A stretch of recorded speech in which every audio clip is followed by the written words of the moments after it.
কলা বাগানে আছে, কি কাজ করছেন আপনারা? এই জ্বর হয়েছে, কলা গাছ সাফ করে দিচ্ছি, যে কটা ভেঙে গেছে এসব কটা ঠিকঠাক করে দিচ্ছি।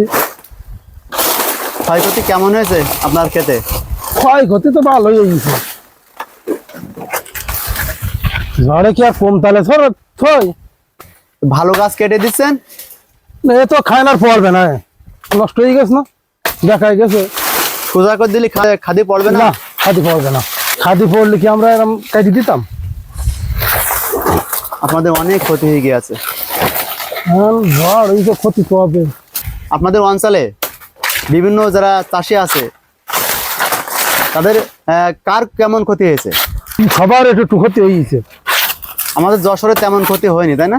যশোরে একটু কম হয়েছে। এই যে পাতাগুলো কেটে দিচ্ছেন, গাছের কোনো ক্ষতির প্রভাব পড়বে কিনা? না, যেটা প্রয়োজন সেটাই কেটে দিচ্ছে।